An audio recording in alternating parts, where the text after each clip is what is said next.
भी उनके सिद्धांतों पर चलकर ये आंदोलन लड़ रहे हैं। छूछात नहीं थी, जातिवादी कुछ नहीं था। उन्होंने हम भीख नहीं मांग रहे, ये में हमारा हक है, हमें चाहिए और हमें संघर्ष करना है और जीतना है।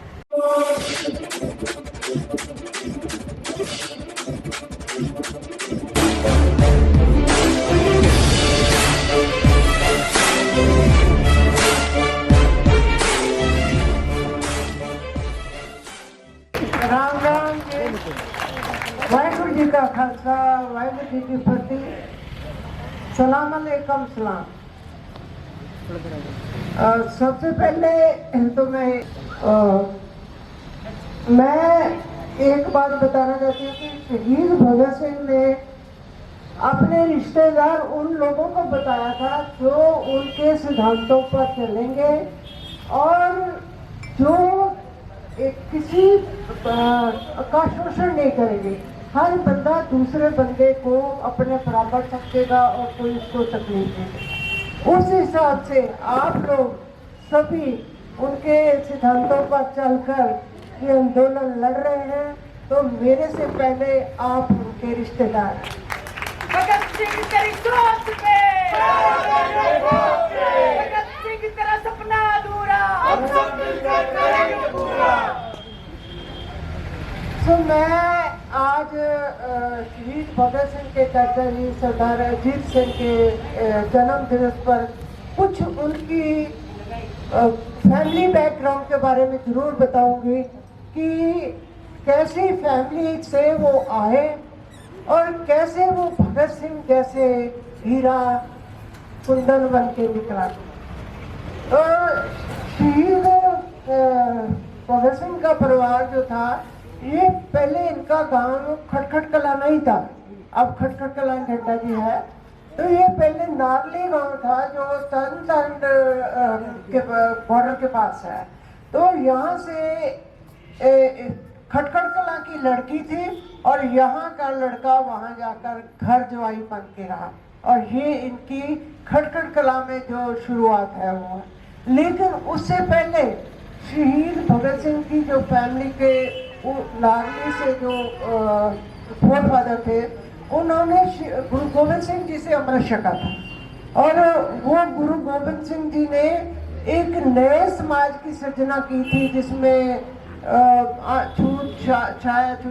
छूछात नहीं थी, जातिवादी कुछ नहीं था। उन्होंने एक खालिस धर्म का निर्माण किया था और वो चीजें उनमें कूट कूट के भरी हुई थी। आजकल तो उनके गुरु गोविंद सिंह के नियमों पर लोग नहीं चलते, वैसे ही मुंह से पाठ करते हैं, ऐसे मानते हैं। लेकिन वो ऐसी फैमिली थी जो उनके ख्यालों से, उनके कहने के अनुसार उन्होंने अपना जीवन शुरू किया। और उसके बाद मैं सरदार अजीत सिंह के दादाजी फतेह सिंह की बात करूंगी कि उनका संबंध महाराजा रणजीत सिंह से था। महाराजा रणजीत सिंह को वो अपनी सेना भेजते थे जो कहीं भी लड़ाई करनी होती थी। और आपको पता है कि महाराजा रणजीत सिंह ने अंग्रेजों के साथ लड़ाई हुई थी और बाद में सती हुई थी, तो पंजाब में बहुत लेट अंग्रेज गए थे। तो उन्होंने अपनी महाराजा रणजीत सिंह ने उनको काफ़ी जायदाद दी थी और उनको जगीरें लगाई हुई थी। लेकिन जब महाराजा रणजीत सिंह का राज खत्म हो गया तो अंग्रेजों ने इनको अपना दुश्मन समझा और इनकी सारी जायदाद वगैरह सब कुछ जब्त कर लिया। तो एक टाइम आया जब 1857 में सारे पंजाब में, ये महापंजाब, पंजाब की बात करते हैं तो हम लोग ये छोटे से पंजाब की बात नहीं करते, सारा हरियाणा, हिमाचल और पाकिस्तान में भी जो पंजाब है उसकी बात करते हैं। तो पंजाब ने इसका विरोध किया था क्योंकि पंजाब में ज़्यादा अंग्रेजों के पिट्ठू लोग थे, तो उन्होंने इसका डट के विरोध किया। और सरदार फतेह सिंह ऐसे थे जिन्होंने 1857 की आज़ादी की लड़ाई का डट के साथ दिया था। तो उनको ऑफर आई थी कि आप अगर हमारा अंग्रेज बोले आप हमारा साथ दोगे तो आपकी जो जायदाद कुर्सी वापस कर देंगे। तो वहाँ से उन्होंने कहा कि मेरे को, मैं जमीन के बिना रह सकता हूँ लेकिन आप अपने देश से गद्दारी करके नहीं रह सकते।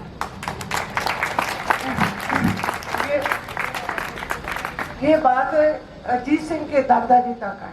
और ये इनके जो अजीत सिंह के फादर थे सरदार किशन सिंह और ये सरदार अर्जुन सिंह। सरदार अर्जुन सिंह के 3 बेटे थे, सरदार अजीत सिंह, सरदार किशन सिंह और सरदार स्वर्ण सिंह।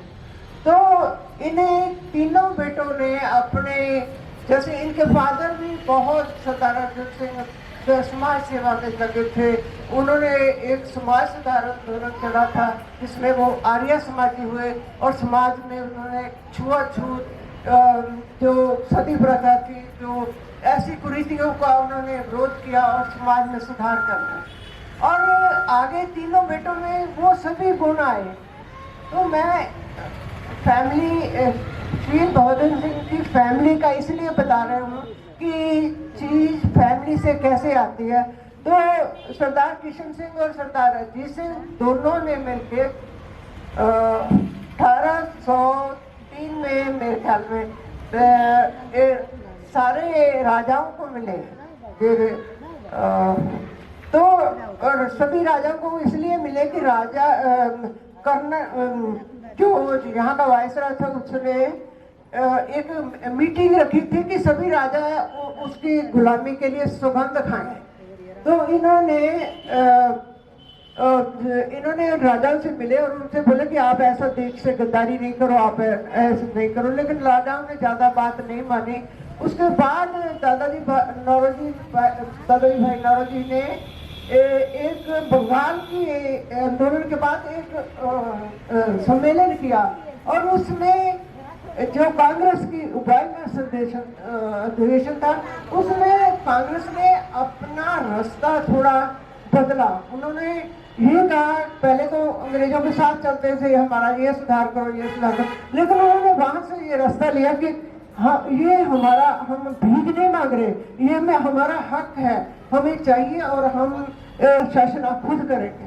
तो सरदार अजीत सिंह ने इसके लिए कमेटियां बनाई, इसके लिए एक क्रांति कीर्तियों का एक समाज, एक संस्था बनाई। तो उन्होंने काम करना शुरू कर दिया। तो इसी बीच जो अंग्रेजों ने कानून पास किया, जो 3 बिल, जैसे आज 3 बिल हैं, ऐसे ही 3 बिल उन्होंने पास किए थे, जिससे किसान की जमीन का वो मालिक नहीं था, जिससे उसका बड़ा लड़का ही मालिक होता था, कि अगर उसकी डेथ हो जाए तो छोटा वो सरकार को चली जाती है। और उसके जो पानी नहरों का दिया था उसका भी लगान बढ़ा दिया। तो इसके विरोध में लोगों के अंदर, किसानों के अंदर बड़ा गुस्सा था, लेकिन उनको इकट्ठे लेकर चलने वाला उनको लीडर अजीत सिंह मिल गया। और ये मूवमेंट इतने जोरों से चले, हमारे नानी जी बताते थे कि इतने जोर से चले कि जो बांके दयाल का गाना था ना, पगड़ी संभाल बेटा, और गांव में बच्चा बच्चा गाता था। तो आज की इस आंदोलन को देखो तो उसकी बहुत सिमिलरिटी, बराबरी है। तो वो भी 3 कानून थे और ये भी, वो भी किसानी से जुड़े हुए थे और ये भी। लेकिन तब जब अंग्रेजों का राज था, तब कहते थे अंग्रेजों का राज कहीं सूरज नहीं छिपता, इतना सारी दुनिया में राज था। लेकिन उस कानून पर लोगों ने लड़ाई करके उस कानून को वापस करवाया। तो अपनी आजादी के लिए संघर्ष करने पड़ते हैं। आज 140 साल के बाद भी हम वहीं पर खड़े हैं जहां अजीत सिंह ने किसान आंदोलन छेड़ा था।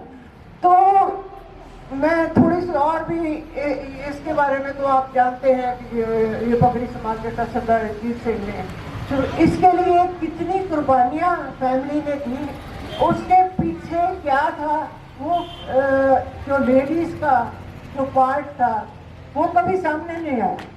तो मैं उनको सामने लाना चाहती हूँ कि हमारे समाज में ये पता चले कि कितनी बड़ी क्रांतियां लेडीज की सपोर्ट के बिना नहीं चल सकती।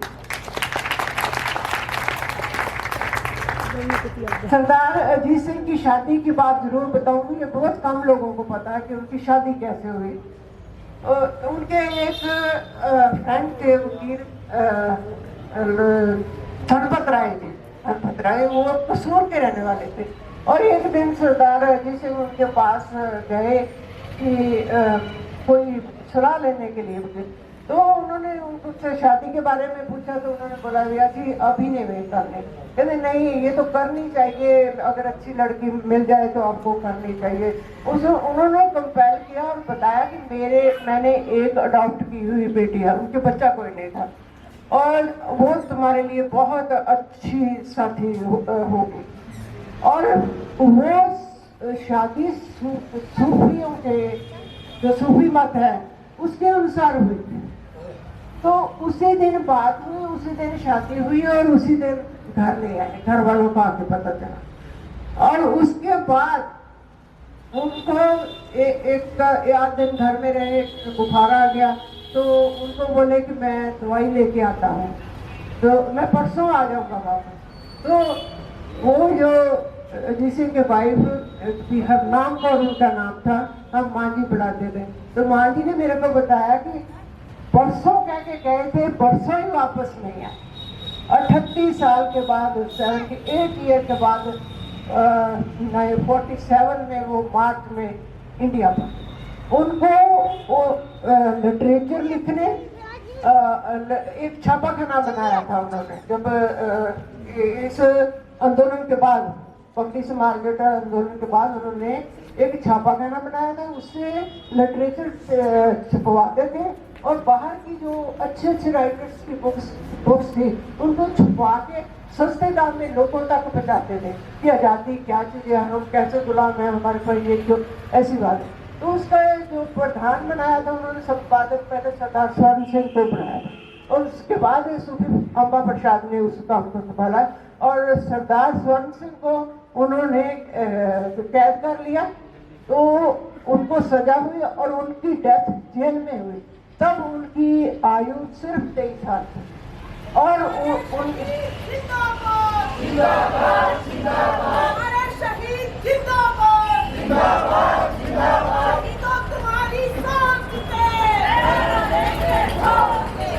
और उनकी वाइफ भी घर में 21 साल की वाइफ विडो हो गई। वो सरदार अजीत सिंह की वाइफ 20 साल की अपने हस्बैंड को देखे बिना ही सारी जिंदगी बिताते और उस हालात में शहीद भगत सिंह का जन्म हुआ और उनकी माँ ने ये सोचा, माता विद्यावती ने, इनके बच्चा नहीं है तो मैं अपने बच्चे इनके पास भेज और बहुत छोटे भगत सिंह को उनके पास छोड़ा और भगत सिंह के दिमाग पर उसका बहुत प्रभाव पड़ा। जब वो अपनी चाची से पूछते थे कि चाचा जी कब आएंगे, कैसे आएंगे, चाची भी बताते थे अंग्रेज जाएंगे तब आएंगे। तो जो शुरू से उनका ब्रॉटअप हुआ इन बातों से हुआ और आप उन्होंने उनके जो रिस्पेक्ट थे उनके मन में शहीद भगत सिंह के बहुत थी।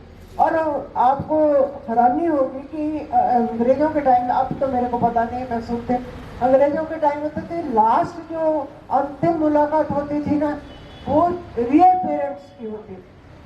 तो अंदर से शहीद भगत सिंह ने ये मैसेज भेजा अपने माँ बाप को, अगर चाची जी को नहीं मिलने देते तो आप नहीं आना, और वो लास्ट मुलाकात नहीं हो पाई। तो मैं उनका, जहाँ मैं आज सरदार अजीत सिंह को याद करती हूँ तो मैं उनके साथ उनकी वाइफ को बड़े मन से याद करती हूँ। मैं उनके पास रही हूँ, मैं चाहे छोटी थी लेकिन उनका दुख दर्द अंदर का मैं जानती हूँ। और मैं हर एक जगह ये बताना चाहूँगी कि जिनका नाम नहीं है उनकी कुर्बानियाँ तो आप सोच ही नहीं सकते। तो ऐसे एक और बात बताऊँ फैमिली की, मैं आज फैमिली की बात करूँ, अगर बाकी तो सारे क्या क्या आंदोलन किए आप पढ़ भी सकते हो कहाँ कहाँ गए।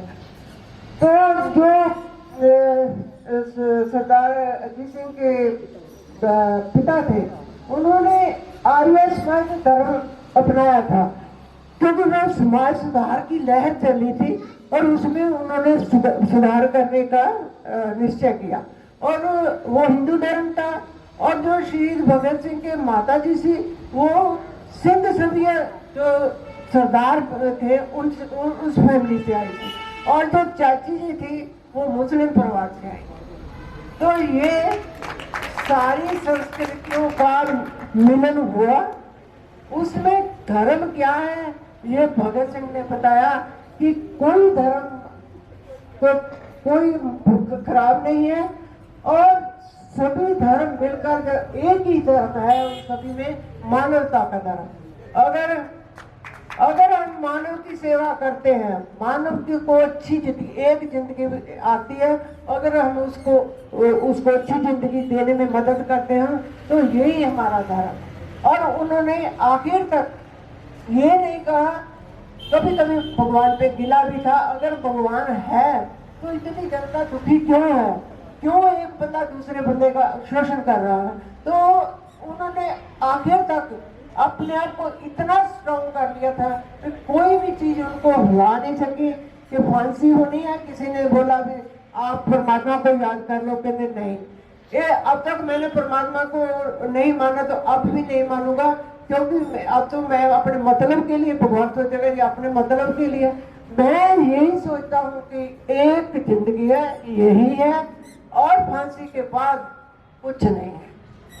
कोई सहारा नहीं लिया किसी चीज के लिए। हम लोग थोड़ी सी तकलीफ होता है, हम कहते हैं अच्छा जो नहीं हम चाहते तो परमात्मा ठीक करेगा, परमात्मा का सहारा ले लेते।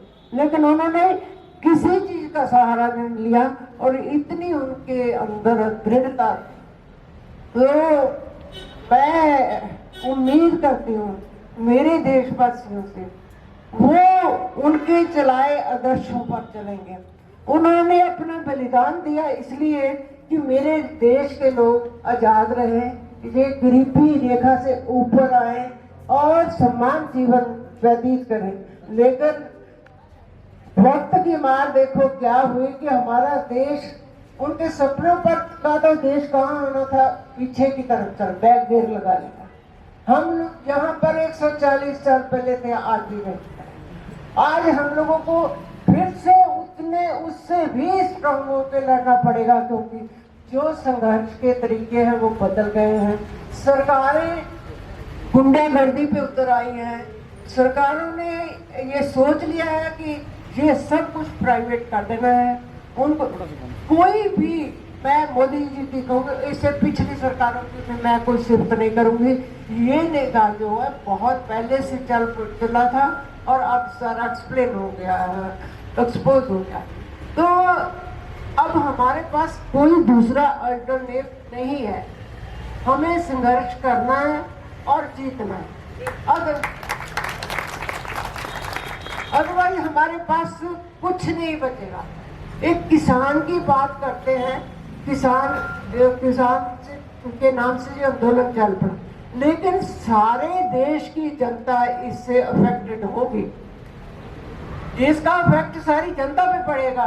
गरीब तो किसान से ज्यादा भी, मजदूर जो है वो किसान से भी ज्यादा जाएगा, नीचे जाएगा। आप पढ़ देखते होंगे कि ये जो प्राइवेटाइजेशन की बात चली है ना, आज से 40 साल पहले चल चुकी है। बड़े बड़े कॉर्पोरेट जो हैं कंपनियां, उन्होंने सारा बिजनेस अपने पास इकट्ठा करना शुरू कर दिया और बाकी सारी जनता को लेबर बनाना। और ये 40 साल से ये तजर्बा हो चुका है। जिन मुल्कों में ये चलाया गया, उन लोगों में गरीबी, उन मुल्कों में, उन देशों में गरीबी बढ़ी है। तो आज हमारे इतनी देर के तजर्बे के बाद भी हमारे देश में ये क्यों शुरू हुआ? ये सभी बिजनेस है। हमारी सरकार, जो राजा होता है वो पिता होता है, हाँ, जनता उसकी संतान होती है, उसके अच्छे भले के लिए सोचता है। लेकिन आज जो हमारे प्रधान है वो बिजनेसमैन बन चुके हैं। उन्हें किसी बात पर भी लोगों का ध्यान नहीं। अदरवाइज इतने लोग इकट्ठे हुए, इतनी तकलीफ में रहे, बारिश में, ठंड में, बुजुर्ग लोग, और कितने लोग शहीद हो रहे हैं, पर उनको बिल्कुल भी उन पर तरस नहीं आता। और दो शब्द कभी भी उन्होंने सिंपैथी के नहीं या अफसोस के नहीं बोले। हमारे समाज में ऐसा है भी, अगर किसी दुश्मन की भी डेथ हो जाती है तो हम लोग अफसोस जरूर करते हैं, लेकिन हमारे प्रधानमंत्री के मन में ये बात कभी नहीं है। तो अपनी आजादी के लिए हम लोगों को खुद लड़ना है, संघर्ष करना है, शांत में ही करना है। हमारे पास कोई हथियार नहीं है, हम सरकार के मुकाबले में हथियारों से नहीं जीत सकते। हमारे पास एक ही हथियार है कि हम लोग सभी इकट्ठे होकर मिल करके ये सरकार पर प्रेशर डालें। जितने हम ज्यादा लोग इकट्ठे होंगे उतना ही प्रेशर। ये तो शुरुआत है, ये तो हम लोगों को जीतना ही जीतना, पर उसके बाद भी सारे देश को जगह जगह पर आंदोलन करने पड़ेंगे। क्यों एक चीज के बाद दूसरी चीज निकालेंगे, लोगों का इन्होंने शोषण करना है। तो सभी से मेरी रिक्वेस्ट है, बेनती है कि आप सभी बुजुर्ग और बच्चे ये दोनों को मिलके चलना है। कोई पार्टी नहीं है, कोई धर्म नहीं है, कोई जाति नहीं है, सिर्फ किसान है। किसान है, मजदूर है, हम इकट्ठे होकर लड़ेंगे अपनी आजादी के लिए। तो जीत जरूर हमारी होगी, जीत लोगों की होगी। वाहिगुरू जी का खालसा।